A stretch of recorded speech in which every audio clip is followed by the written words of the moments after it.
Hello kids! Welcome to this new video on measurement of time.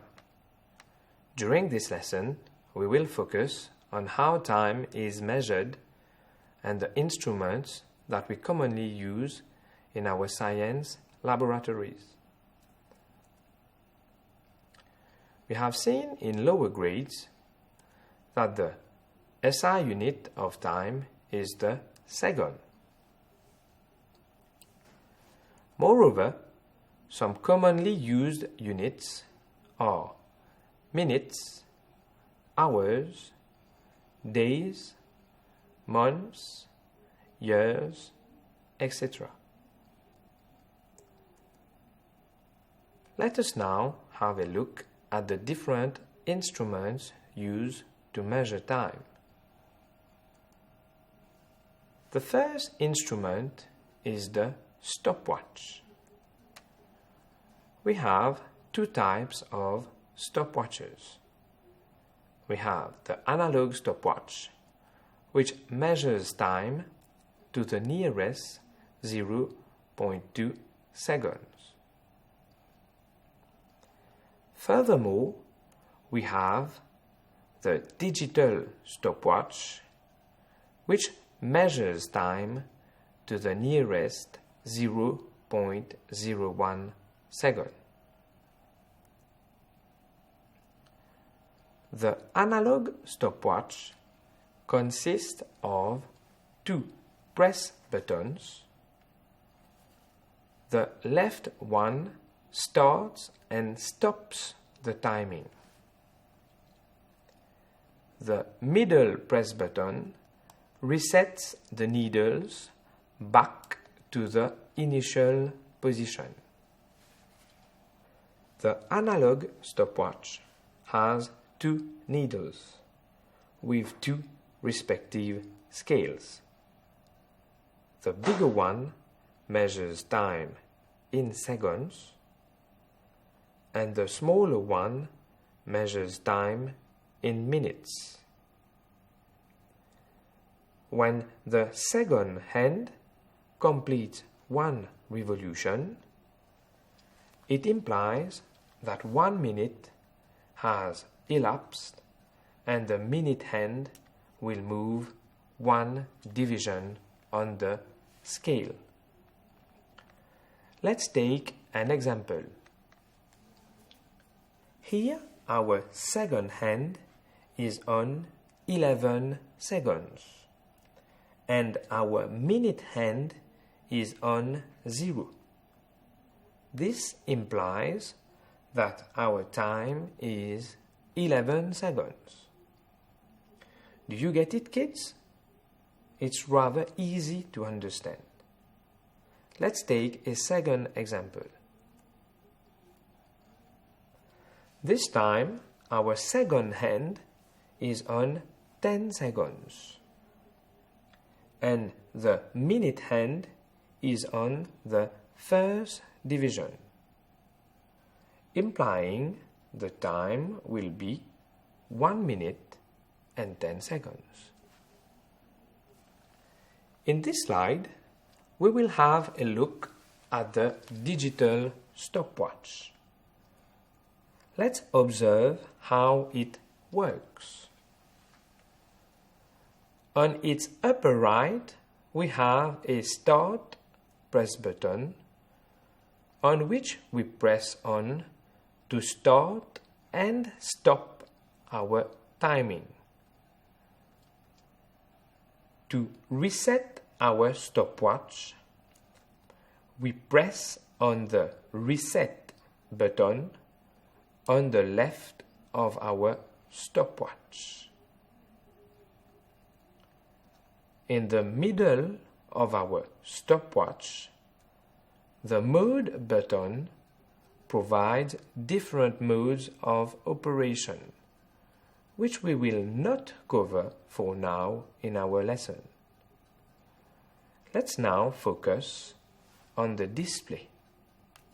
The time elapsed is 0 minute 37 seconds and 22 hundredths of a second.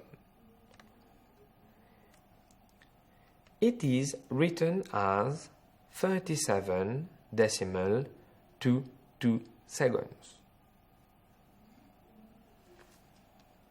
Let's now try this example.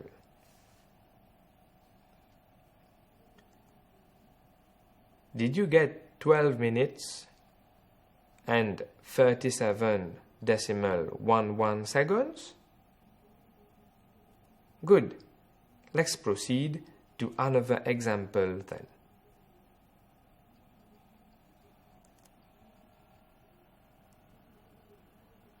This time we get 4 minutes and 5.47 seconds.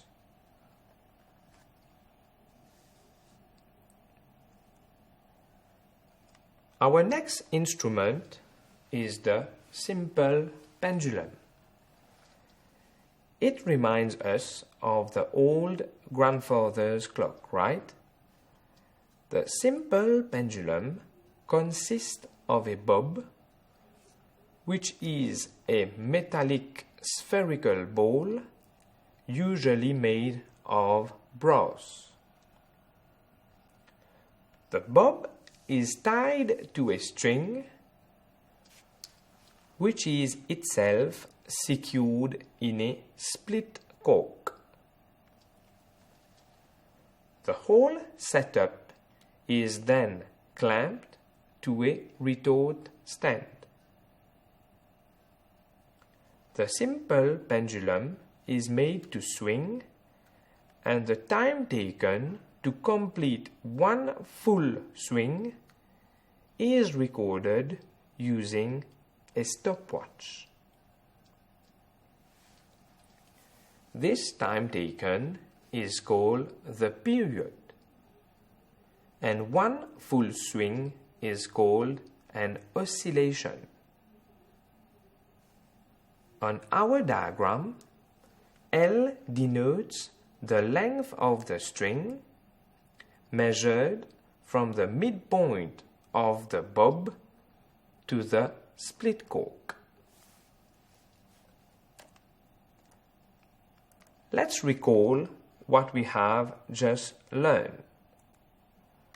So, we say that one oscillation is the to and fro motion from one point and back to the same point.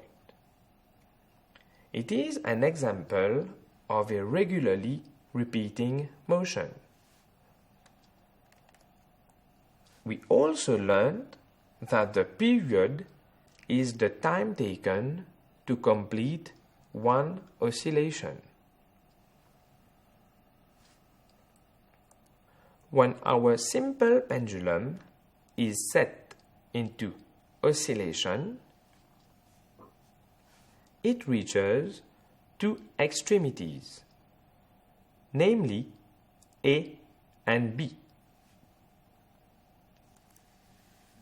So, for one full oscillation, starting at A, it would go through O, B, O, and finally at A again.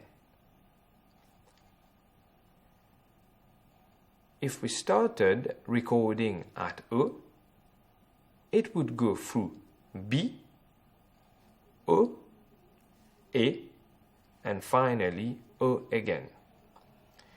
Consequently, if we start at B, it would go through O, A, O, and finally B again to complete one full oscillation. To measure the period of oscillation, we usually record the time taken for 20 oscillations, and we divide the result by 20.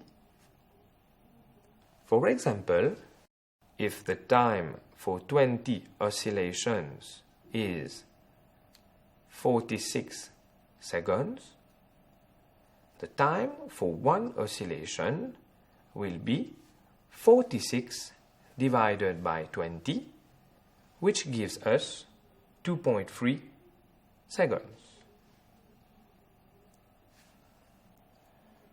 So today, kids, we have seen the instruments used to measure time, namely the stopwatch and the simple pendulum. We have also learned new terms like period and oscillation. Hope you have enjoyed this lesson. Thank you for your kind attention, and see you next time for more fun.